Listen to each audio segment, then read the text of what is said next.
just want to say welcome to Chef Anna in Cooking Show. Today I'm live on YouTube and TikToks. Just want to welcome all of you. Today I am cooking one of my very own family favorite dish. Okay? Probably also very well known in the community also. This dish here is called cha Kroeung Saikmon. Saikmon is chicken, cha Kroeung is the spicy stir fried. Okay. This recipe here is a little bit complicated for some young generation, to the fact is that they have to comprise and combine all the cooking paste, which is the similarly to the what you call it, curry paste. Combine galangal and kaffir leaves. What else? Garlic, onions, lemongrass, turmeric. So all this little work here, the younger generation do not really appreciate cooking it. So therefore, when they're craving for family recipe, they either call up and say, hey, can you come over to my house and cook? I think I got all the ingredients, but I just can't cook the way you cook it. And that's honest true. That I always heard the children said this particular dish here, which is Cambodian, very common in Cambodia, and very common in United States, where majorities of Cambodians live in Long Beach, California, Boston, Massachusetts, and throughout Stockton, California, Northern Cal, Southern Cal, Central California, all concentrate of all the Cambodian community and people. Some people will say that they never heard of Cambodian restaurant. Well, there is Cambodian restaurant. Okay, don't be mistaken, because Cambodian foods are very well known to a lot of community now. You know, especially those who live within the tight-knit communities such as Long Beach, Tacoma, Seattle, and California, such as Stockton, Fresno, Long Beach, San Diego. Those are, and then Boston, Massachusetts, and Philadelphia as well. And there's so many other towns that are large concentration of Cambodians population. I want to talk about Cambodian because this food right here, it is Cambodian food called cha Kroeung Saikmon. Saikmon is a chicken. Cha Kroeung is the spicy stir fry chicken. It's very famous in restaurant also. If you can find Cambodian restaurant, you can order cha Kroeung Saikmon, cha Kroeung Saikgo, that is stir fry spicy beef Saikgo. And or you can do Saikchuruk also, which is the pork. So today, without further delay, let me go ahead and show you how to do Cambodian cha Kroeung Saikmon. ថ្ងៃនេះជំរាបសួរសុខសប្បាយទាំងអស់គ្នាខ្ញុំនឹងធ្វើម្ហូបខ្មែរថ្ងៃនេះនឹង cha Kroeung Saikmon ខ្ញុំមានគ្រឿងរួចរាល់អស់ហើយចេះគ្រឿង Hold on please. Oh yeah, I'm almost forgetting my my primary ingredients today, which is the kroeung. Okay, so the kroeung look very simple yet sophisticated. Okay, let me say why.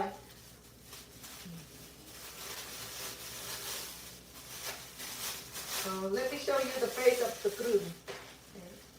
The reason the kroeung is so unfavorable among the younger generation, just because combining all this ingredient is a little bit of work. Okay, where if you only do one cooking, then you only do so much. Okay, you can just like slice all the lemongrass, galangal, kaffir leaves. What else? Kaffir leaf, which is a lime leaf, and then garlic, onions, turmeric. So you have to combine them together in a little mixer or mortar. You have to like, you have to process it until it becomes a little paste, and I'll show you how it look like, okay? So that's why cha kroeung is very popular, yet kids do not want to do it because they always complain that they never turn out the way mommy or daddy or aunt and uncle recipes are. And because it's not, because each one of us have our own individual. So these are the combinations of the kroeung right here, okay? This is the main ingredient. This is what separates cha kroeung from stir fry, regular stir fry. Because regular stir fry does not need these. Regular stir fry would need oyster sauce and fish sauce or soy sauce in that matter. For this right here, I will use the fermented fish, or fermented fish is that mature fermented fish. It is a long process, okay? Anything that, just like cheese, it has to be aged. The Kroeung, which is the fermented fish, also have to be aged. Otherwise, it'll just be too fishy, okay? So I think it take about a year or two before it become mature, just like cheese, and then use in the blender. Or remove the bone just in the blender, blend it up, and then add into the cooking. It'll give it like a really, okay, it's a pungent, okay? The fermented fish had a very pungent smell. However, once it's comprised with this kroeung right here, is the spicy paste, it will just blend in. Hello, Cece. I'm sorry I didn't give you a notice. From Stone probably did. He left the house many hours ago to LaSalle. Thank you for coming on. I appreciate you always. You always been the best. I appreciate that. So my CC will help facilitate my channel today on YouTube and on my TikTok. I think somebody would come on momentarily, but I'm not worried about TikTok. I have pretty good experience with them. Okay, thank you so much, CC. So today I'm going to be cooking one of the Cambodian most renowned with cooking. In my family, I have my own recipe. Okay, my recipe is like a lot of chili. Since my mom cannot eat a lot of chili, I have to separate a portion for her, and then serve her without the chili peppers. And then my other family members, they have to like charge the peppers so high that they can shoot through the roof. Okay, without going further, I would like to start in a minute. Okay, to do that, I will have to process the cooking, the stir fry paste here. Okay, this is a cha kroeung. We call it cha kroeung. You learn that language, okay? Cha kroeung. So when you do go to Cambodian restaurant, you want to say, I would like a cha kroeung segmon, which is the spicy stir fry. Cha kroeung segmon is the chicken. Or seko is the beef. Sachru is the pork. Okay, so now you learn three words in Cambodian. Cha kroeung, spicy stir fry chicken. So I'm gonna use about 3 tablespoons of cooking oil. Okay, I'm gonna go ahead and ignite my stove, my oven, my stove. Okay, I'm gonna do medium high because I don't like all the spilling. It will be spilling. Let me go get something to cover it. So beside this kroeung here, I have chicken. I'm using the thigh today. Okay, normally the thigh meat work better because it cook a little bit. It tastes a little bit better than chicken breast. If you want a chicken breast, you fine too. I mean, any part of the chicken you could. Today I did not include the bones. The reason I didn't do the bone because some of the kids do not like to eat food with bones. I feel my kid actually does not like to eat cha kroeung with bone. Traditionally, cha kroeung does include the bone. They chop up the whole chicken with bone, with gizzard, with liver, with the whole enchilada in it. Okay, so now that they get tricky, they're born here in America, they're scared, they're not familiar with those things. So, and I don't blame them. You know, I mean, who could blame them? Something that they don't like to do because they don't feel comfortable eating those. So, and I respect them totally. Okay, to do that, I will go ahead and get something to cover because it's gonna charge.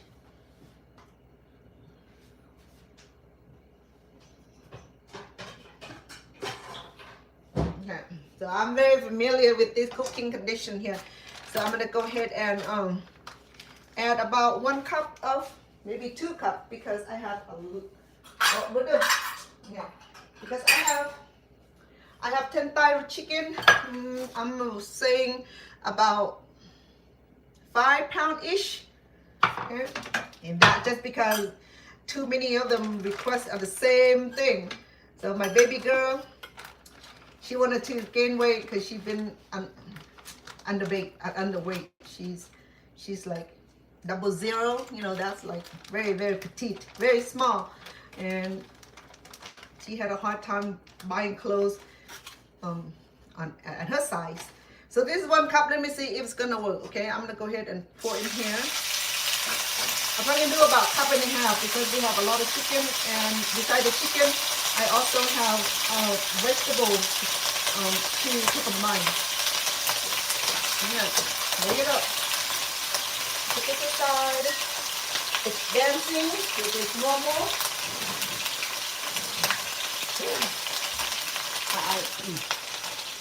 Sometimes I do that. I'm tired of cleaning after the oil. Yeah. Let me go ahead and stir. Even with the mesh, the oil is still flying around. Okay, I'm gonna let the Kroeung. Okay, this is the Kroeung. The Kroeung is the cooking paste, the main ingredient for today beside the chicken. We cannot do the char Kroeung without the Kroeung. You can do the chicken, you can do the stir fry by itself, then that works. But then this here we need the chicken, we need the vegetable, and yeah, that is just like a merit part of it. The Kroeung does look like it's a lot, but it's not, because we have a lot of chicken here. Once it go in, it's gonna blend in really well. And I have collected some vegetable today. Okay, it's not very impressive. I have eggplant, celery, and then bell peppers. Okay.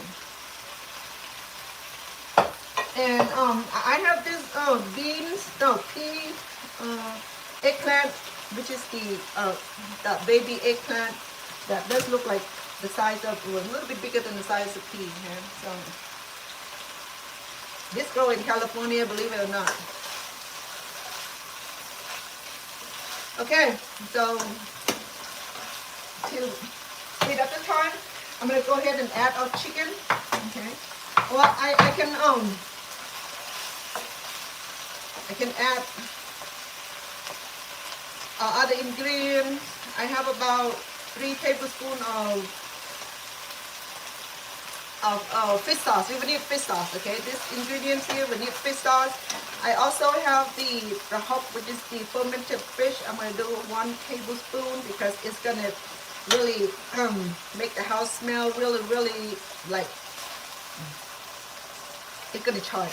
Okay, but without it, it'll be just a regular stir fry, because the hop is what classifies this char Kroeung. Okay, or you can use shrimp paste. That work also.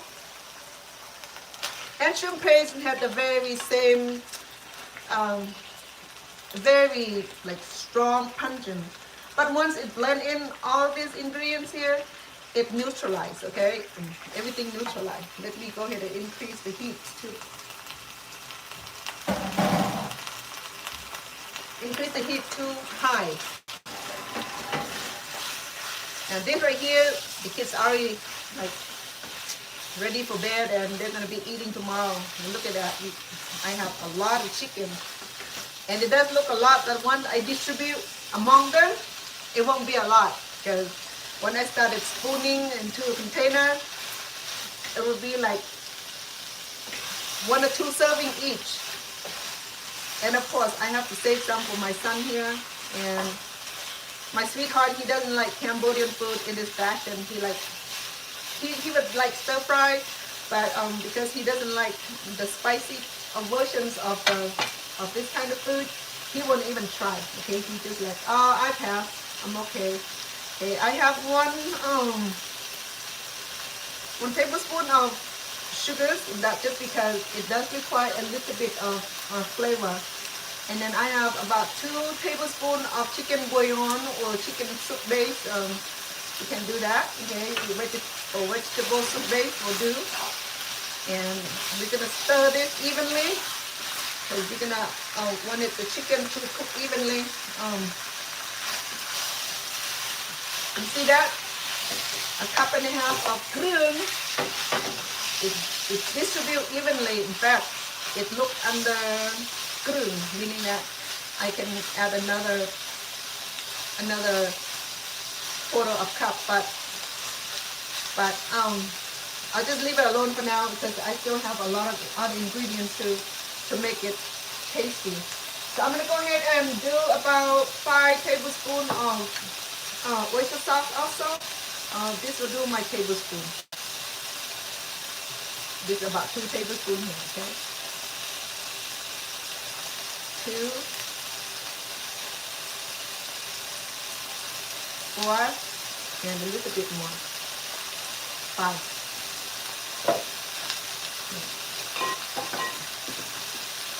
And oyster sauce of your choice. And make sure that you study the quality of your oyster sauce because I don't endorse them. I'm not endorsed by them, so I can't really show you guys the brand because the TV network do not allow us to do that. So I wish I could, but you can Google any kind of oyster sauce, okay? I mean, yeah, oyster sauce. There's so many brands, and don't be fooled by the word premium because sometimes premium oyster sauce, it does bump up the price about few dollars more, okay? You want to read the label and see if it really is. It's just it's just imitation product or genuine product. Okay? If it does, it'll say oyster flavor or oyster. Okay? If it's flavor, then it could be imitation because people can produce a kind of imitation food now. So you know, I mean, sorry. I'm sorry. It does sound a little interrupting. I'm trying to raise my voice with it. I hope you guys can hear me. Let me know if the audio is working okay. Okay. Just want to say welcome. They're in the house right now. Smell like Cambodia because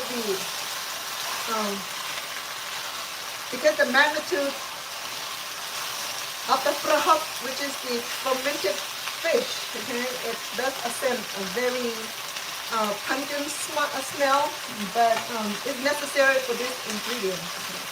I cannot sample it yet because the chicken is still cooking because I have a lot of chicken, so it's going to be a little bit of time before this cooks. But let me share with you a little history about cha kroeung. Okay, so cha kroeung in my family, we consume a whole lot, maybe once or twice a month. Okay, but for me it's been a while since I relocated, so my and I'm okay. I do eat varieties, but then sometimes the kids would love to have it. You know, they feel that this is what remind them of family.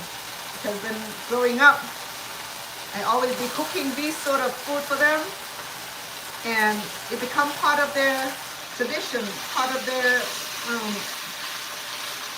family food. Right? Because normally there were 6 of them, and by the time I have the 6 babies, the 2 older sisters already graduated from high school. So one of them had already left the house, and the other one's already moved in with her boyfriend, and the third one's already got a boyfriend. So they really like, I only have the preteen and the toddlers living with me, and And because I love cooking, so I always be cooking for family. And when I was with the children, we couldn't afford to eat out. And so since I cannot afford to eat out, home cooked meals become like a very essential part of our tradition. And I started to cook more, and since I have some experience in cooking school back in the day in the refugee camp in Thailand, also learned all some of this ingredient from the grandpa and grandma and aunt and my uncle and my mom, and and um and through marriage, marriage, my former spouse, he loved cooking, and he cooked all the time, and I'll be in the kitchen helping him. When I married him, I didn't know how to cook. I was still busy with school. Started college and finished high school and started college, and I started working. And then I was cooking when I was in. We didn't cook a whole lot in the refugee camp because we didn't have food to cook with. And, only rotten meat or rotten fish, and my mom was trying her best to clean it, to cook it really well, so when we eat it, we won't get sick from spoiled food. So I didn't really cook much, but when I was in Cambodia, I did participate in some cooking. My mom expected that when she get home, that the pot of rice will be filled with cooked rice. So the cooked rice, when she's extremely hungry, she can just eat it with soy sauce and eat it with whatever that she has available. And that's the reason that rice become the main staple in Cambodia, because they do consume a whole lot of those rice, okay? And that includes me, but here in the United States, because I cook a variety of food, so it becomes unstable. It's unstable, meaning that I'm no longer relying on rice in every meal. Okay, I would substitute it with noodles, pancit, burgers, bun, bread, or just a vegetable only. Okay, and the diet had shifted from the main staple, eating rice three, 4 times a day, to maybe 1 time a day, or sometimes none a day. So that's a big change from eating 3-4 times of rice per day to 1 to none a day. It's a big transition. In the day, we consume rice as much, and it does not cause any bodily harm. Now, in the older generation, in my age and my mom's generation, are facing serious health issues in dealing with hypertension, with the high blood pressure, and hyperlipid, which is the high cholesterol, and then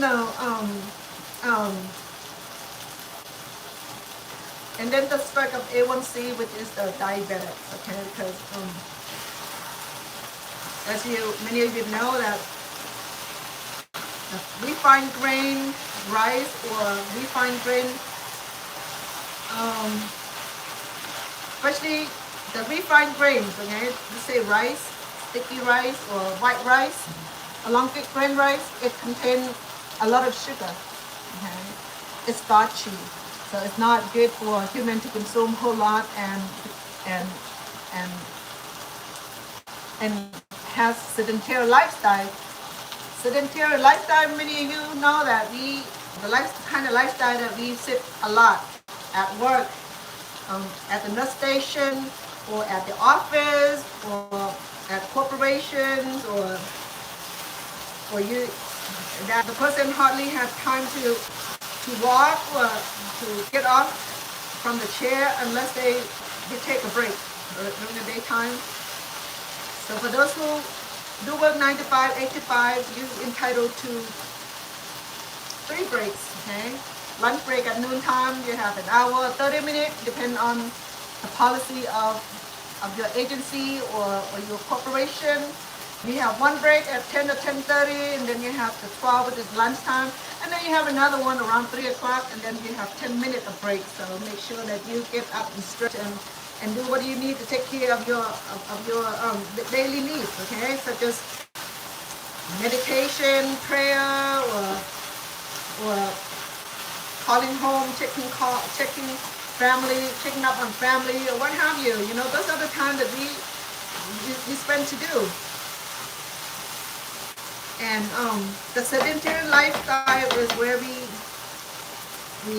have a lot of free time. You know, we just sit around all day surfing the internet, or watching TV too much, or just playing game too long, and we don't get up and stretch. We don't give up to do any kind of activity, and you do that for 4 or 5 hours a day. That's a lot of time to be sitting around, okay? That's a lot of time, and I can say that in the children, you know, if like on the weekend, instead of be on the street playing or ride bicycle, the kids will be stuck with their home internet or their iPad or iPhone or smartphone, what have you. So I mean, not just little kids, no, not just children, adults do it too, okay? I mean, we cannot just call upon the kids. Adults do too. Sometimes adults do even more so because you have Instagram, we have Facebook, we have what else? Instagram, Facebook, YouTube, TikTok, Tweet, Messengers. I mean, we have too many social platforms. Okay, so I'm gonna use some of the turmeric soup mix. Okay, I like to break the little tinge of it.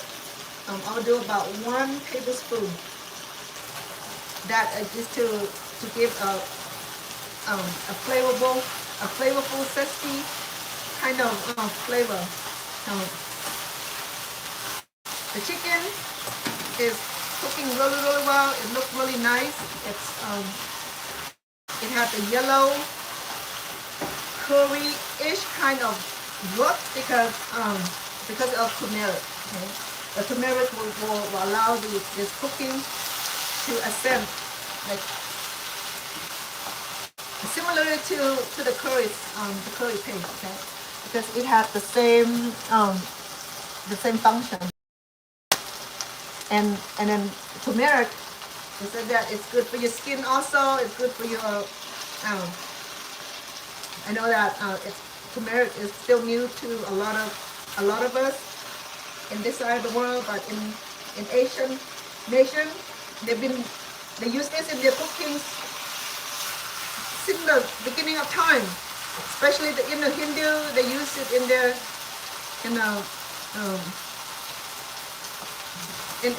curry. And I think besides using the turmeric, we use the carnation, I think carnation or something like that, where it produces the yellowish look, okay, beside turmeric. So now that this looks really nice and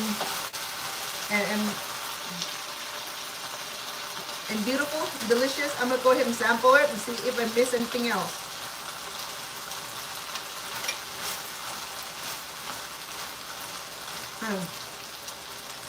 And the meat tastes very well right now, okay, but once I add this vegetable, it will bring down the flavor. Okay? I might add a little more flavor later. It depends. So I have the whole bunch of celery. That's because I didn't have enough vegetables, and celery go well with stir fry. Okay? I mean, this type of stir fry also, not just a regular stir fry. And I wanted some color, so I have 2 bell peppers, 1 yellow, 1 red, and then I have 1 long eggplant, or you can use the regular eggplant. I'm going to use this this bean eggplant here, once it's near done because this has already been cooked. It's been in the freezer, so I brought it out just for this purpose. There's so many ways to cook this baby pea, what do you call it? Pea eggplant. It comes in a little bunch, you know. It's just like it's not in the pot like the peas. It grows in a small bunch like this. And I used to have I used to have many plants, and we're able to harvest and keep in the freezer for future use. Now that and I brought it to Las Vegas with me, boy, it didn't like the hot temperature. It died. Everything died in Las Vegas, which is, I'm sorry, Las Vegas. We just love it, but then we don't love it because not many plants survive here. Maybe only palm trees survive, you know. But then what can we do with palm tree? Nothing. Besides, we have to hire the arborists to come out or the garden care guy to come out and help trim it. And because he had long ladders, and my daughter has a mature palm trees, and that she has all kind of baby, and the seed I send it everywhere. I collect a few of the seedlings. I brought it here to grow in my sweetheart home here. His house does not have many trees, many shrubs, and many plants like my other house with my daughter. Over there, we have a nice garden of my jasmine. I have 4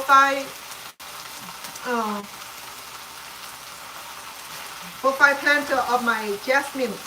I have a few kind of jasmine, and it's in about 100-pound gallons, and 100-pound planter. I couldn't remove it, so I just leave it in my daughter's house. Maybe when it gets warmer, I would propagate it or do air cut. And well, I brought some over here with small one I can carry and put in the car. And he said, oh, well, let's get a moving van and go get my plants. I said, no, I can't do that. It have my daughter's house look empty. I don't want. It's a little dry. I'm gonna put about half a tablespoon, half a cup of water. Okay. So this would be about 1/4 cup. I'm gonna try that first, and because I'm waiting for the vegetable to release its juice. Okay, because this chocolate over here, I don't need a lot of liquid. Okay, right now it looks pretty good without a liquid, and that's what it's supposed to be. But then if it's too dry, then I can add water to it. Okay. It's it looks similar to curry dish. Say for that there's no curry powder in it. Maybe next time I'll do is to teach you how to do the stir-fry curry, vegetables or chickens or tofu. Okay, depend if you're vegetarian, we can do tofu. If you tofu and mushrooms and all these vegetables here are eligible for this dish. Okay, and also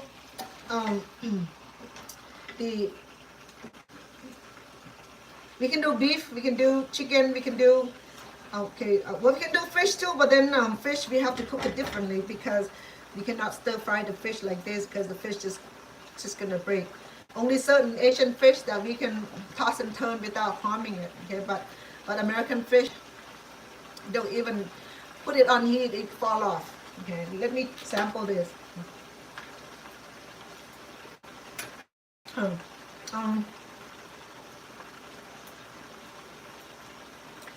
Like I said, one of the vegetables, we have a lot of vegetable in there, so it dilute out a flavor. So I'm gonna do another tablespoon of soup mix, okay, which is turmeric. It's called tamarind soup mix, and that just to give a zest. Oh wait, hold on, I forgot one thing, and I'm gonna add a little bit more of fish sauce. I have it back here. Give me 1 second.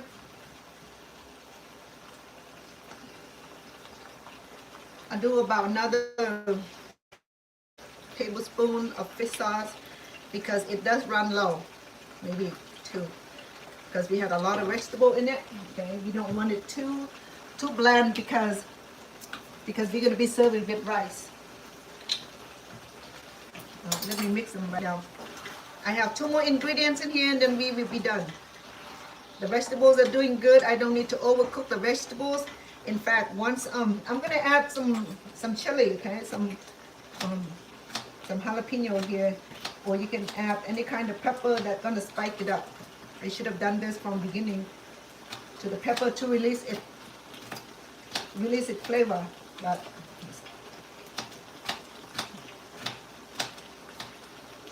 because I'm not cooking for my mom today, so I'm not worried about the spice. I can use as many peppers I like. Or when I made the paste, sometimes I put a whole lot of chili already, the very, very hot chili, the red chili. And that because it tastes a little bit better. And then sometimes on the top of that spice or chili, I will add jalapenos or habaneros, whatever peppers that are gonna spike up, zest up this cooking here. So the best part of this cooking here is it's not so much.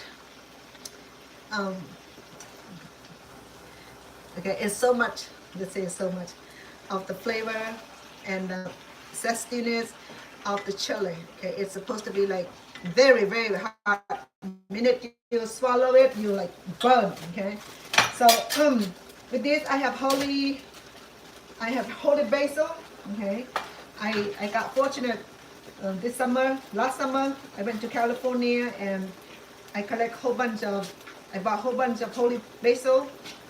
Okay, holy basil is a little different than the regular basil. Okay, it has different aroma. So in a lot of Thai restaurant, when you order the pad kapow, okay, kapow is this holy basil here. Okay, holy basil is a separate plant from basil. They are not one plant. They are separate plant. So one day I was eating at Thai restaurant and I ordered the pad kapow gai, which is the stir fry holy basil chicken with whole basil. And then what come out on the plate, it wasn't holy basil, it was the regular basil. So I asked the food server, I said, excuse me, I didn't ask for the basil stir fry, I asked for holy basil stir fry. And she turned around and told me, well, we don't have those.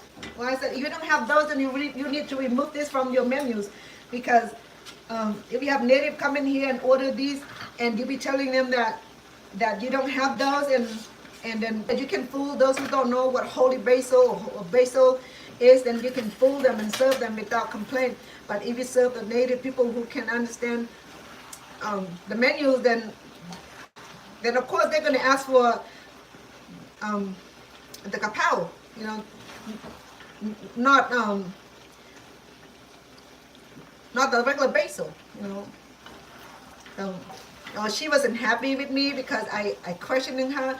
But I told her, you know, if you don't have the ingredient, then just remove the holy basil out. Just put basil, you know. I mean, well, I come in here and I want certain food prepared in certain way and certain ingredients, and you serve me different, and then you just say, excuse me, ma'am, excuse me, or kototi, or something, and say, okay, this menu here, we do not have holy basil.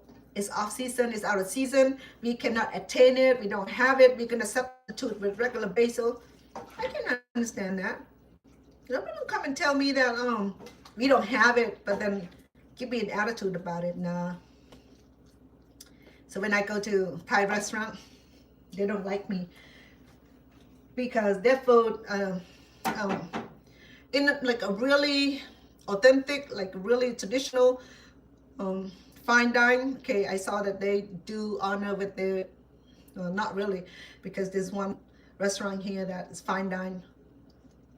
They did everything backward, which I I remind them, and they got mad at me, because this is a fine dine, and you serve your food differently, and the way it's supposed to serve, and cook your rice differently, the way it's supposed to cook. So yeah, by the end of that night, we were like we weren't happy fine dine people, because everything went wrong.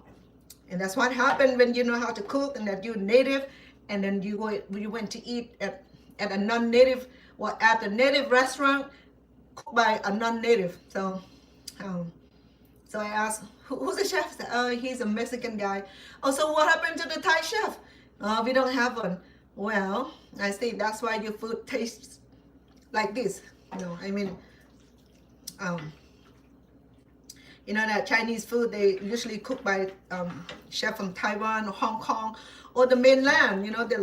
They just trust the hand of those genuine cook. I mean, I understand that people go to culinary school to become a chef and cook different kind of food. Oh, I forgot to put her in, but I can throw a few in there because it's already done. My daughter, she doesn't like it because this bean here, I mean, this right here had a little bitter taste to it, but for older generation, they enjoys it. But for the younger generation, they would say, no, thank you. Okay. So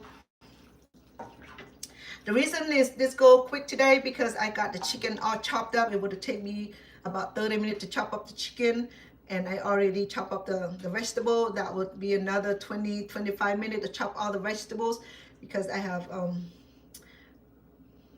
I have cilantros.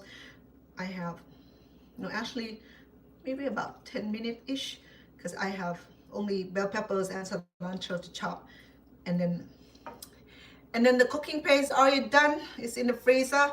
So I think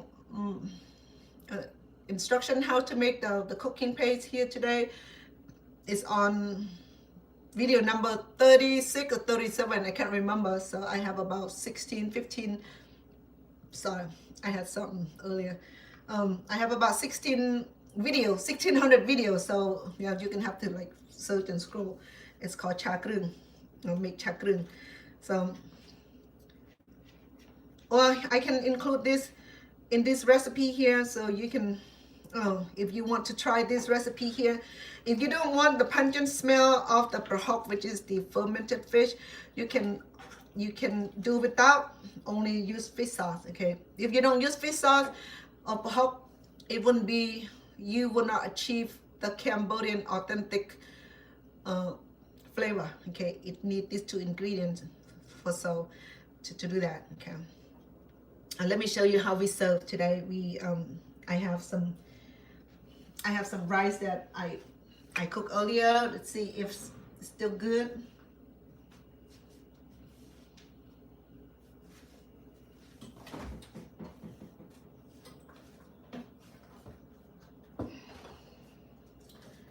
So I cook a good amount of rice, and then once it's not being used, I just keep it in the fridge. Okay. This is just to show you that this can serve with white rice or brown rice or sticky rice or whatever kind of rice you have. We never tried this with pasta before. That just because our nation are not pasta eating nation. We are the long grain rice eating nation, or in Laos or eastern part of Thailand, where they consume a lot of sticky rice and long grain also. Yeah, but our Cambodian sticky rice, we make dessert out of it, and long grain is what we have like 3, 4, 5 times per day, and that just because everything we cook go well with rice. Let's put it that way. Whether it's soup, whether it's stir fry, whether it is hot stir fry here, whether it's just fried fish, fried meat, name it. It's supposed to serve with rice, and you can try it. You can serve it with pasta if you like. Okay, and let me know how that goes. Okay, I mean, it had no boundary. So I'm gonna show you how this serve. Okay, typically in Cambodia, we do not serve food singly. Okay, it's supposed to be at least 3 main entree, which is the stir fry, 1 fried dish, either fried fish or fried eggs or what have you, and then soup. Okay, so in the tradition sense, Cambodian do not just serve one kind of entree. It's always extra. You always at least three main course with the rice. Okay, and that's why when you go to Chinese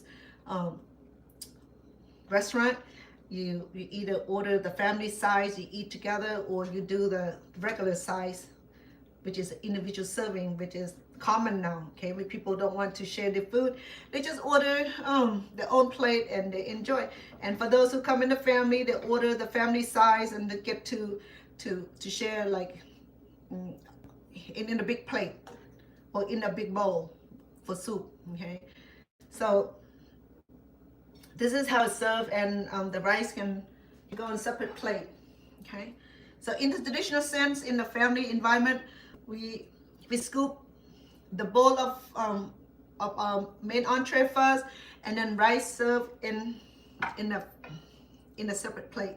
Okay, but in America, we learn now. Okay, you can reciprocate that. We can serve the main course with the pasta, with the rice, or meat with rice, what have you. So in one big plate, and that's why American makes it a big plate. So this here is a salad plate and the dinner plate, and then the soup bowl. Okay, in Cambodia, we only have this will be the rice bowl, rice plate, and then something like this will be the bowl for the soup, and two other main courses will line up on the table, and the family sit together and consume. And then yeah, okay, so that's how it's served in tradition sense in Cambodia.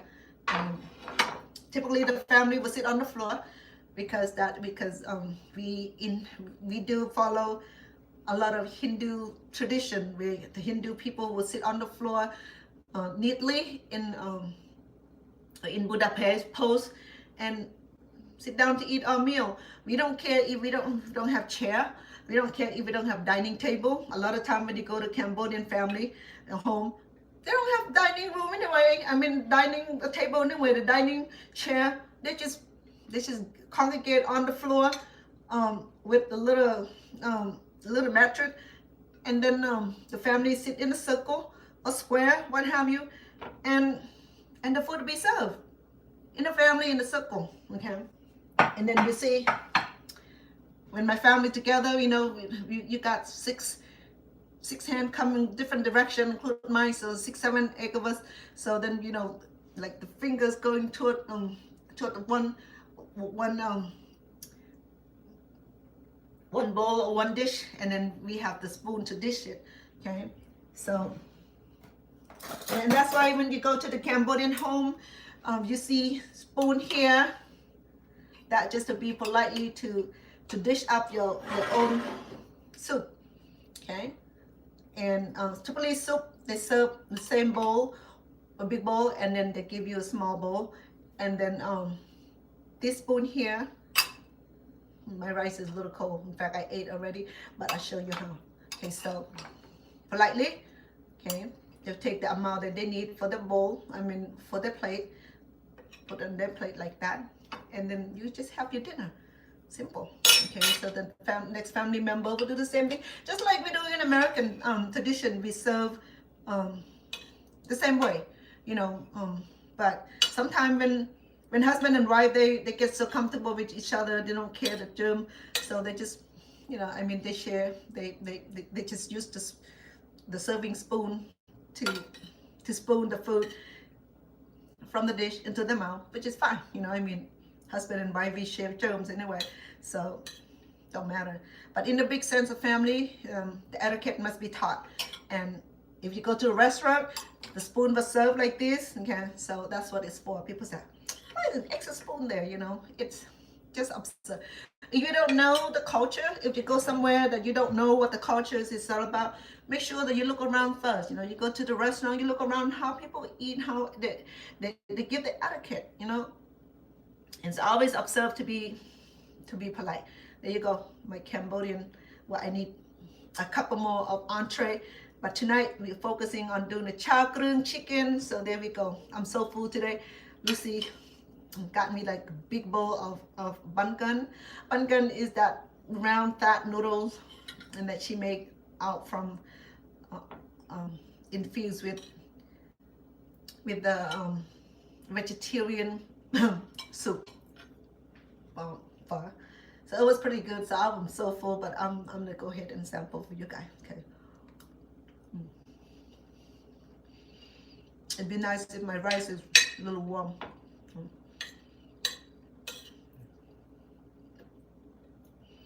It's not hot for me because whatever the pepper that I put in, it doesn't do anything to me. In fact, a habanero don't do nothing to me anymore. So it's like a baby step here. So that's all. Cambodian do inherit certain trait, okay, American trait. So American use this spoon or fork to eat the pasta, to eat the salad or the meal. Okay, I do that a lot too. But in Cambodia, we use fork. Okay, the back of the fork, the front of the spoon, and we do that gently. We do not make cracking noise. Okay, if you do, you sit near your grandfather. He will use the spoon to like give you a sandwich head. That's how they learn. The old people those days are very well mannered and the right kind of etiquette. Okay, here we just like licking everything on our finger. Those days, Cambodian are not allowed to lick finger. I do lick finger because I got used to, I'm not gonna say American culture, but I've been here 45, 46 years. I spent what 30 something years more than in Cambodia. So of course, that transition I made would make my life easier. So there we go. Okay, back with the spoon out the fork and scoop and wash and kind of brush off the extra rice. Okay, make it clean. Okay, that's a formal setting.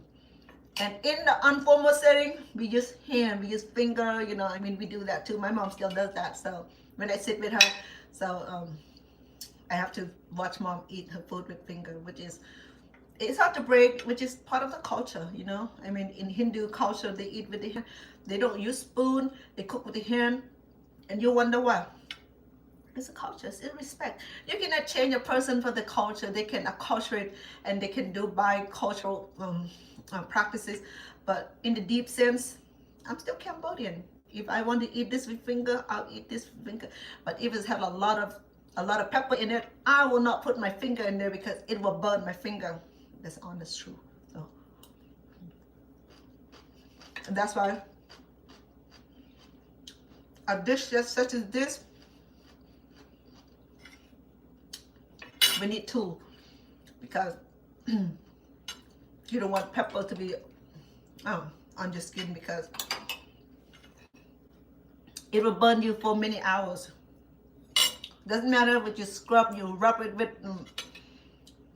solution or what have you, it's not going to come off. For some reason, the pepper oil just like marinate into your skin so well is that with the soap, with the ginger, I mean with the vinegar, it won't come off. You know, sometimes I just lick it off. You know, I can feel the chili on the skin, and I just lick it off like dog. You know how dog, when they have wound, they lick it off. I learned that from the dog. If I have pepper on my finger, I lick it off. It takes a while, you know. I mean, you can feel the chili coming out of it. I don't know. I think peppers had a very, very strong, sunken in flavor. If it lands on your finger, especially in your eyes, in your eyes, painful. Okay, you'd be blind for hours. My mom tell me that if the chili pepper spill in your eyes, you take a sip of salt, maybe a pinch of salt, and put it in your mouth and swallow it, and voila. It for some reason the chemical in the salt kind of help neutralize the burn of the peppers. I tried that too. It worked. Okay, it didn't work like instantly, but it does help reduce the irritation to the point where you can open your eyes quicker. Try that. when I make this cooking paste here. If I use the blender, it's fine. If I use one of those ancient, mortar and the pestle, that can take at least 25-30 minutes before this thing become grindy, okay, become fine paste. So sometimes in the process, too many pepper, and it's just like that one darn split of minute, that thing kind of land into your eyes, and now you it's watery and your mascara run and all that, and then you force yourself to close your eye and trying to let it cool down, and then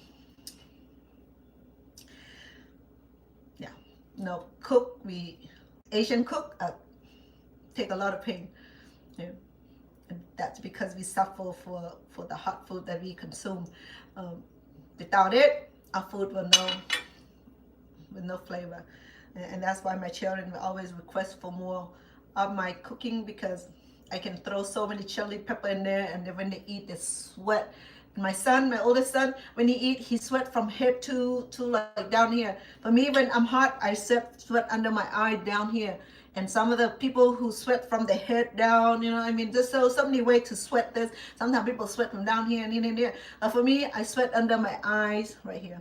Okay, my son, he sweat from here. Some people sweat from there. So yeah, so different. I don't know. I'm just saying that when you eat hot food, it burns the calories. So, and it burns somewhere else too, in and out. So, if you are professional chili pepper eat like I am, it does not do that. It only does that to scare people, because our system are not well trained for this type of hot, type of spice. People were telling me that, oh, it's so good when they go in, it's flavorful, but when they go out, this was more torture than it is. But if you're a regular eater like I am, it does not do, it doesn't do anything. Okay? What go in, what come out, it does not affect you. But if you're not trained, it will affect you badly. Okay? And typically, if you eat this in summer, I'll be sweat. But then it's not enough chili to sweat me. So.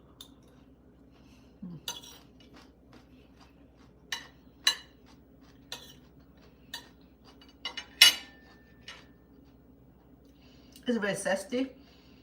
I can feel the lime juice, the lime leaf, the kalongos,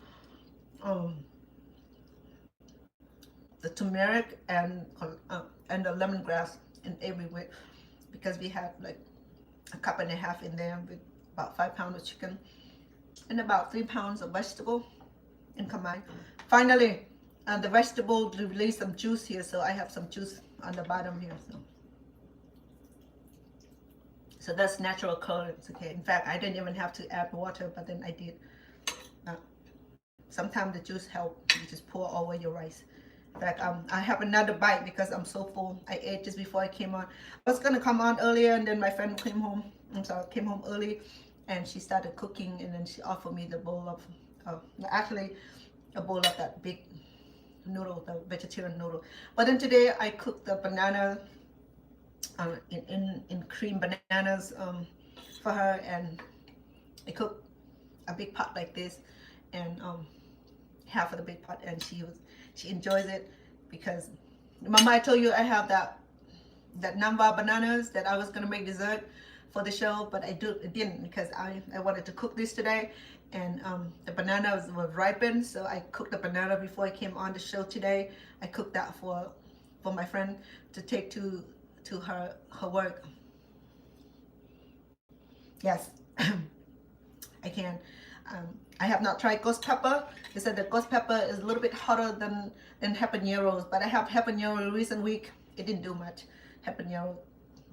Because I'm growing up eating all the spices in Cambodia and Thailand, and the chili is probably hotter than the ghost peppers or the habaneros.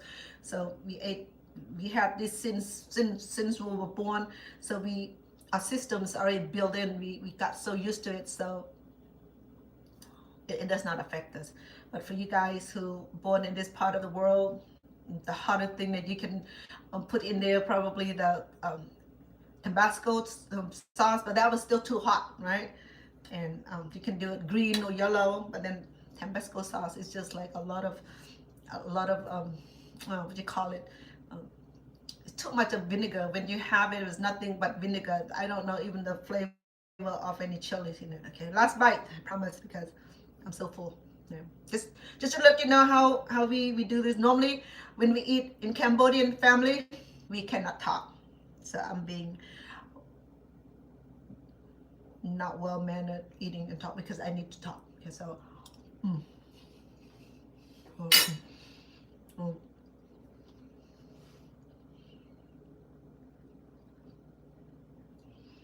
In American culture, right? We we encourage each other to have a conversation at dinner table. We sit down, the family, and then we got to ask each other, how's the day going, how's school, how's work, how's the project, and you get to talk, right? So, sorry.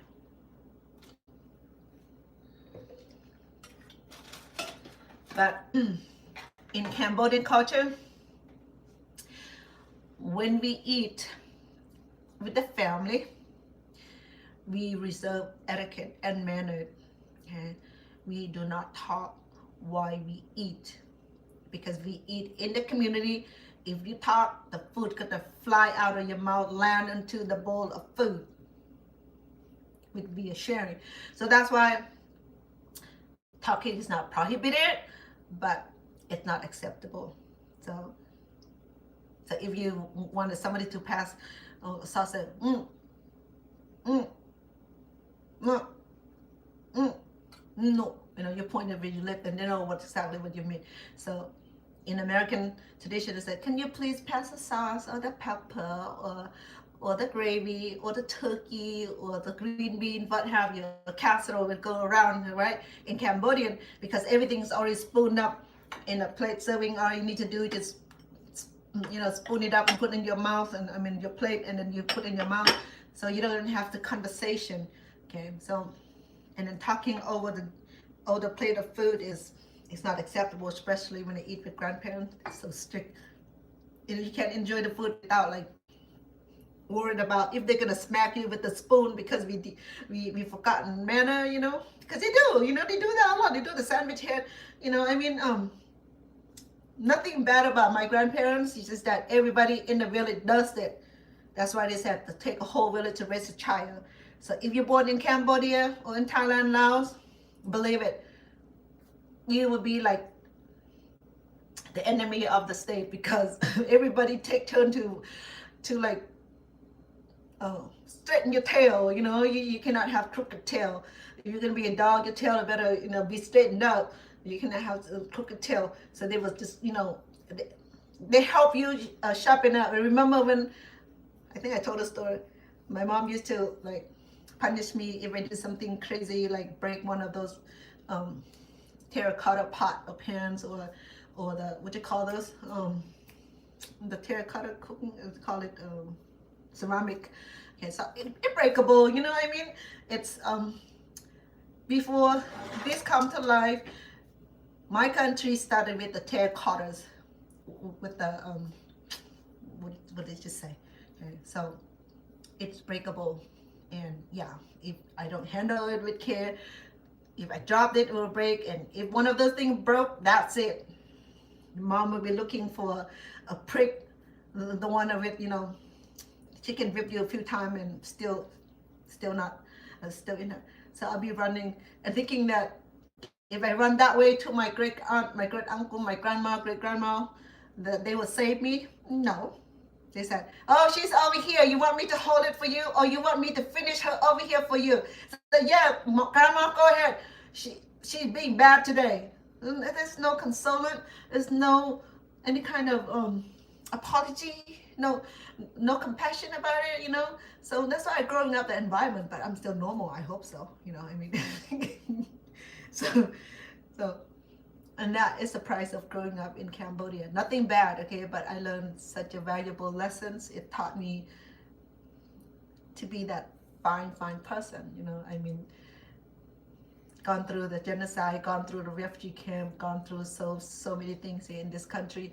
I'm still here, so something must have done right back in the day, you know. Back in the day, America, they do the same way too. You know, before the child abuse law become a law, people gotten to do a little thing with their kids too. You know what I mean? In school, they do the same thing in China. It was in China because they did corporal punishment. If you do something wrong, you don't do your homework, you don't turn in your assignment, they will put you in a locked up somewhere underground. You know, that there was an incident where they forgotten to take the people out from the little bunker, and heat consumed, and that person passed. And that's sad, you know, because why it's so harsh. But then each country parenting differently. In my country, I thought it was a terrible parenting. So when I have my own kids, I don't do like that. Okay, there's time where I feel like I'm gonna use my grandparent technique, and then I said, CPS will be called. So minute when you raise your hands, you have to spell the word CPS, you know, Children Protective Services, or Adult Protective Services, the ADS. So American had abbreviation for everything that would get parents in trouble. And yet, when the kids are acting up crazy, they don't want to do anything to help you. Say, well, the person had not committed any serious crimes. Okay, so you're gonna wait until a child commits serious crimes, so you can jump in, either arrest the parent for not doing the job, for not controlling the kid, allow the kid to cut school, allow the kid to become in the gangs or what have you. And what about the kid? What you gonna do with the kids? You know, maybe the kid had something to do with it, you know. So now I think the reason law passed that if the parent can get arrested if the child failed to attend school or to stay, if the child have truancy issue, and the parent could get in trouble for. In other words, if the child wants to turn in their parents, all they need to do is just stop going to school, and then the parent will get thrown in a vacation home, yeah, with the government compound, and that's what we call it. But then, and that's our parenting system, okay? I mean, it for me, I experienced in the Oriental parenting, I crashed with the American parenting systems, so you got to make it work in between somewhere, okay? So I remember when I was with my kids, and one of them will ask, because she has this little cantankerous child who think that the first day of school, she was like the whole summer, she was ready for school to start kindergarten. First day, she's so happy, the new backpack, new shoe, new everything brand new, notebook, crayon, name it, all the school supply in the backpack, you know, she was like happy. And when she went to school, the second day, she started to give a little crying spell because she didn't want to wake up. She think that school is done, you know. So, and then from then on, she give out her a little of her little attitude in the morning, like a morning rush hour where she didn't want to get up, she didn't want to pull up her pants, she didn't want her hair done. She was like mad because her hair, you know, need tie dye, and she could find reason to cry. And then one day, I jumped in the car too. We go in the same direction, and then my girl asked me, "Mom, was I like this? Mom, was I like this?" I said, honestly, I can't remember, you know, because I have so many of you, and if I were to be honest with you, similarly, you know, it ran in the family, because the coconut does not fall far away from the tree, just like Kamala Harris saying that the coconut does not fall far away from the tree, meaning that when it falls off the tree, it's gonna land right there. You know, they belong to the coconut tree, that coconut shell, the coconut. So I said, I'm sorry, Mom. I said, for what? If I ever be like this baby here at the time, I said, I don't remember that bad, because there's like 3-4 of you in school at the same time, and you know how much work that is. You only have one right here to get ready in the morning, and you apologize. Oh, that meant a lot, you know. Thank you. Appreciate that. That meant a lot, you know, because apology accepted. let me charge my device.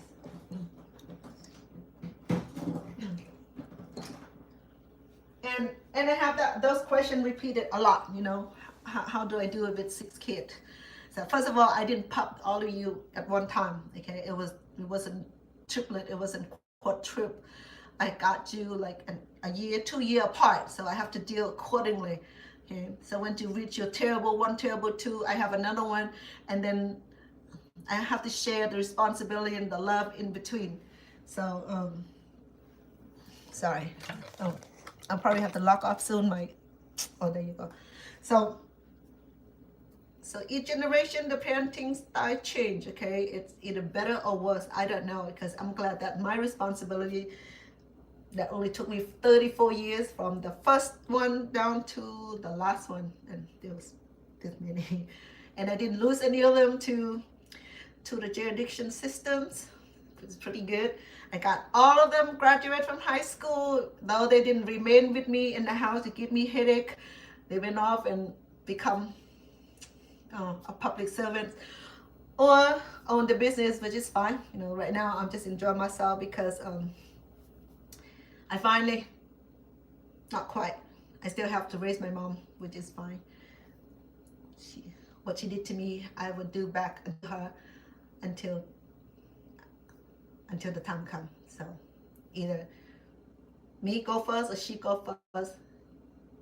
We will be there until the appropriate time comes. I'm not worried about who's going first. As long she's still alive, as long I'm still alive, I'm gonna be there. So that's it, right? The time. Thank you. Yeah, being with mom is great, because as they get older, their health decline. Just like now that she had like 4 or 5 referrals, and now cardiologists, radiologists, pulmonary, no, pulmonologist, all the GIST, and she was at,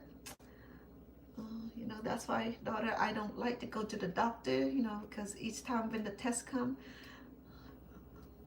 I'm sorry that you have to take me to all this appointment. It's okay, mom, it's, you're my mom, so I will climb Mount Everest 10 times to get you your service. Don't even mention it. You brought me all the way from Cambodia, from Thailand here to America. That's a big step, because you're such a smart woman, and you did all that and brought us here in one piece safety. So with that, what am I have to lose? A job, a relationship? I don't care. As long as you okay, that's all it is. If I have to give up everything in life, I would. So just don't even feel like that she's in a way, or she's encumbrance, or that she's, no, it's not like that. I would not make my parents feel that type of way. I spent 16 years taking care of my dad, the whole personal service. I did love my job. I have to leave my job. I did lost my marriage, which is okay. I'm not crying over. You know why? Because it's no sense to. Because if you're gonna sit across from the altar and say, I do in time of sickness and health, and rich and poor, and I do what? You didn't do anything. You just criticize and then threaten, if I don't do such and such, and I'll divorce you. That's what happened. The threat didn't work very well, because he forgotten that I work for the system. I know how the system works. I know how to file divorce paper. I know how to do jurisdiction. I know all that shitty stuff, So when he threatened me that, well, you spent long year taking care of your dad, this whole house is smell. Of course, if you help me clean it won't be smelling, in it? The thing is that I'm surprised that you can complain about this without helping at all. So then too many threats. I said, okay, go get the paper and let's do it. And when I get serious, you're like, I didn't really know. I know you're gonna be serious. And it took him 5 weeks to file it. So I have to go down to the courthouse to file it. And the court said that, where is Mr. S and S? So he's out of town because he's a truck driver. So he need to be here to sign the paper and pay for. No, this paper is signed. He need to be here to pay the due. You know what? The due is here, $500 here. I said, no, we cannot take it from you. Ma'am, it's cash. Okay, it's cash. Just take it. Just give me the receipt. Okay, just get this over. Do you know that I want a divorce? Even he filed it. Okay, the defendants or the what's the other term? Defendants and he was defendants. I was what was I? Can't remember. But anyway, so the term that he sued me to divorce me. So so I filed the paper. I paid for the court fee, and I didn't want anything from him. No spousal support, nothing. I just get the hell out of my life and go have a nice life. And he's still crying. He said, oh, you were the best thing ever. For sure. You lost the best thing for sure. So go have a nice life. Because I already moved on. The last thing I need to learn from you is that you're feeling sorry for yourself because you can't be the person that you can be for me when I need it, when my family need it. So, you know what? And that's just a lesson learned, okay, is that sometimes if you have to make decision between pick and choose who you're going to be on the side with, okay? So, parent cannot be replaceable. Marriage does. If the marriage is worth sacrificing, I will sacrifice. If it does not, you know what? Make room for something new. Okay, some people say, oh, I won't survive without him. Yes, you will. But if you equip yourself, if you have some schooling, if you have some job skill, if you have some working skill, you will be fine. But if you totally depend on him, will work a day of your life and he gives you the allowance and he pay the bills and you stay home. Well, nothing wrong with be a staying home mom, okay? But just remember that things change. I have 6 kids. I got 2 jobs. I didn't care. I work. Because you know what? When he's not there, we're doing fine. We didn't suffer. He suffered because he's not there with us. I didn't suffer. I feel great that I don't have to deal with such and such. 6 kids, no problem, because each one of them will grow. They don't stay the same age. Each year a person would grow to be adult. So, just one after another. It only takes 34 years, which is fine. It's probably some of the hardest time in my life, but some of the most beautiful moment in my life being a mom. Struggle, it make us become a better person. Without all the struggles, I don't know if I ever going to be this kind of person that I am today. I would have been a spoiled brat that don't appreciate nothing, but just want to take, don't know how to give. If you feel sorry that you cannot, if you leave such a terrible person because he didn't treat you right, if you leave that you will be out of support, file it. Ask the court to give you the support, to force him to pay the support and leave. And yes, get a job training, go back to school. If you don't have job skill already, get some trading skill. That's what we should do. I'm not saying I'm superwoman. Man, I learned it the hard way because when I love somebody, I love with kind heart. I love it love so bad. It hurts so bad too. But then I realized that loving is not a bad thing. Okay? It can be wonderful if it's reciprocated. If it's not reciprocated, you know what? Then people say, oh, you got one life to live, then live to the fullest. What does that mean? How do you live the fullest? I don't understand. Well, then, lose it up, go do this and do that while you're still alive. I said, yeah. Just know that we all have situations that are segregated differently. So you can say that my situation is your situation. It's not like that. We all have our own situation, But then to be with somebody who constantly putting you down and don't see the value of you, then it's time to exit, leave. If you cannot live quietly, then make noise. If you cannot make noise, then live quietly and make a plan. That's what I do. When I work in the community, I have a lot of women escaping the situation. I escape myself a few times too because, in order for me to advocate for the community, I have to experience it. Or I have to go to school and pay a whole bunch of tuition to learn how to take care of another person. Because I have that first-hand experience. I know exactly when that clock tick Okay, when that eruption, you don't wait until he got the pleasure of unalive you. No, because some people would do that. You know what I mean? There's so many sad incidents. So the lesson learned today is that you have the power to change every situation, every aspect in your life. You may not be in the best position. You become homelessness, or you become familyless. Just look at your family. Where are your family? Where are your support? Where are your parents? Where are your aunt? Where are good friend? Where are your former employers that are loyal to you? Where are the police friend? Where are the community leader? Seek out for those support. If you get support, if you seek out, you will find support. Okay, the only time that you will be alone when you don't accept help, you don't accept support, and you don't seek support. It is so many things going on in our country, all kind of support for homelessness, support for veterans, support for all type of situation. Okay, but you're gonna have to learn how to navigate it.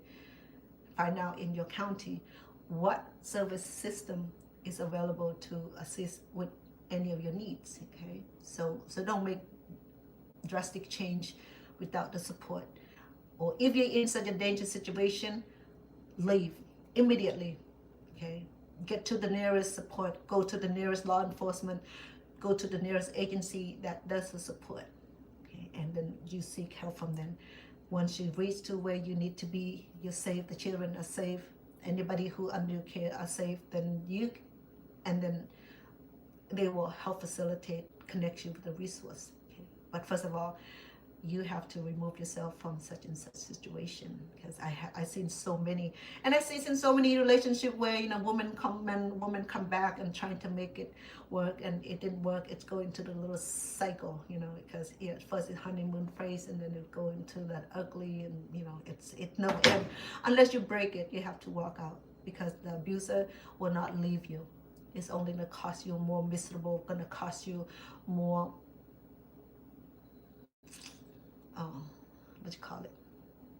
more problems, because they have the pleasure of doing that. And sometimes they need help themselves. Some of those people who treat the family badly because they have issues themselves. It's not from a person who's psychologically healthy and is going to act like a maniac. The person have to possess some kind of mental illness or some kind of behavior trait that a person may not be able to help himself, or a person may enjoy doing that because it's habit forming. All kind of behavior that we don't understand. But just know that if you're in a situation that I aforementioned it, if you're in the position to have to leave immediately, don't wait. Okay, don't look back, don't go back, don't accept apology, because the word sorry coming out easily, but then is that easy said than done. Some people say, oh yeah, I do this and that, but then when you try to do it, it's difficult.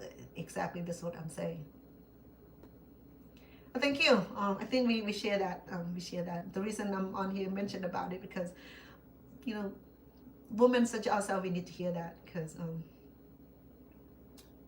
a lot of women don't know how to get help, afraid to get help, ashamed to get help, feel shame to even talk about it, so it's have to deny, and in the stage of deny and thinking that he will get better if you work, get better if you take care of him better, if you love him better, you sleep with him more, or whatever it is,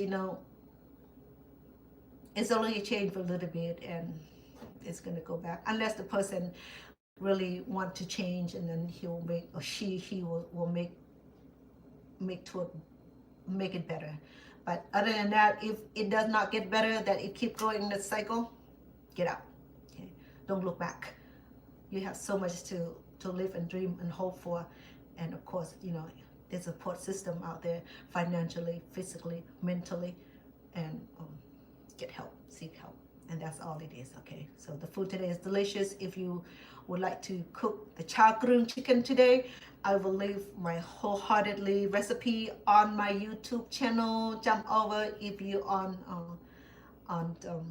TikTok, because I know that you love Cambodian food. Get familiarized with Cambodian food, because once you go to Cambodia, you will know what to order. You say, let's get that cha kroeung chicken that Chef Rana used to talk about in her show, and here come a big bowl, and make sure you share. Unless you do individual serving, normally Cambodian don't serve food in the same plate, but I think they can adapt in the Western culture where the dish is less to clean or less worker to work. So they, do what Americans do, put everything in the big plate. And that's what the big plate is for, is to combine all the meals in one plate and serve. Simple. Okay, so we move from the silver spoon manner where we have like salad, we have soup bowl, salad plate, the dinner plate line up, and then we have spoon for dessert, spoon for salad, fork for salad, fork for meal. And so, it's too complicated. I never understand those things. So at home by yourself, go ahead and spoil yourself. I don't care if you eat your toes, whatever you eat with, I'm fine with it. Okay, so I'm just saying, I'm joking also. Thank you so much for being here and staying tuned, Miss Cece. I appreciate the time. You excuse, sweetheart. You've been such a tremendous support to my channel. I'm so grateful. I owe you that big gratitude, because you literally volunteer your time to be on here a couple hours a day. Sometimes I go 5-6 times a week, and that's a lot of your hours that you put toward already. I wish I have the big dough to share with you. I myself, but TikTok, I earned a few cents already. It's still a lot better than YouTube. YouTube, I haven't had a penny, but TikTok started to give some penny here and there. I think I had a small pot already, so I'm just gonna leave it there until it reaches 1 million. When I catch it out, I'll be a millionaire. Okay, so until then, it might take another century. When I'm like real old, I'll be walking with my cane, collecting my YouTube, my YouTube royalty, my TikTok royalty. Because I earned it today, and tomorrow I will enjoy my royalty. Okay. Anyway, I'm just joking. Okay, don't strike me, YouTube and TikTok. They do that. They don't like me to talk about them.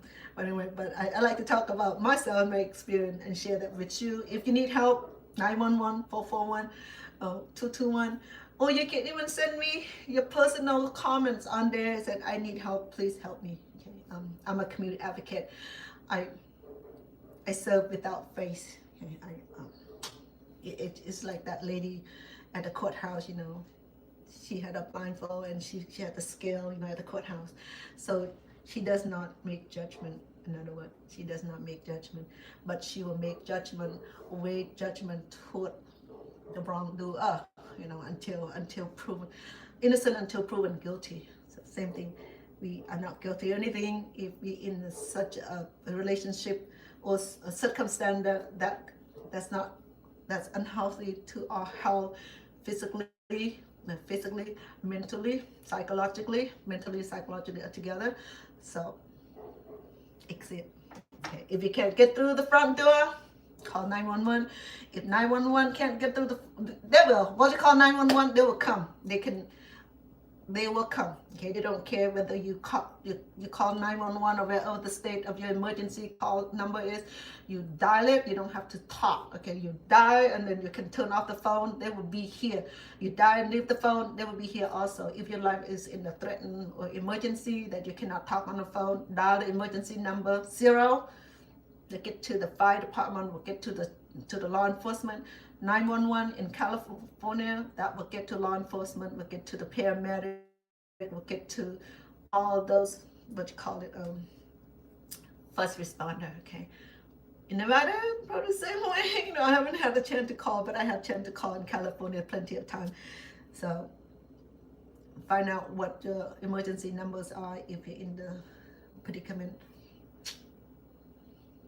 Just get help, okay? Don't wait longer, because like I said, we have one life to live. We want to live in a safe environment for you, for kids, and those who you care for. All right. Love you guys. ACC. Love you a whole lot. Thank you for being out here facilitating the cooking show. The food's so delicious. I wish you were here. I would cook this for you, and you would like. You might be sweaty, like I told you, it is sweat under your eyes or from your head, forehead, or from the whole head, or somewhere that you sweat, because they said that eating hot food will burn the calorie. I start to believe them before. I said, why I'm sweating like crazy? Now no pepper will be hot enough to sweat, unless I'm eating summertime. The hot of the food, the hot of the temperature in combined, then yes, I can feel a little dripped. Okay? But anyway, love you guys so much for coming on, supporting my channel. I love the heart. It's been tremendous support. It make my heart jump to see all that. Thank you so much. Love back at all of you. Okay, see, good night, my love, and until tomorrow. Thank you so much for the time spending. I appreciate all of you, and get to say hello and welcome all of you. At the end of my cooking show today, char kroeung is so wonderfully delicious. I love it. It's so zesty. It's so flavorful, so tasty. It just go well with white rice. I have not tried with pasta. You could, if you want to try this out, I will leave the whole recipe of the process today, and then the cooking paste for you, so make it easy for you. Okay, I love. I hope I do it right. I learned this from the grandkids.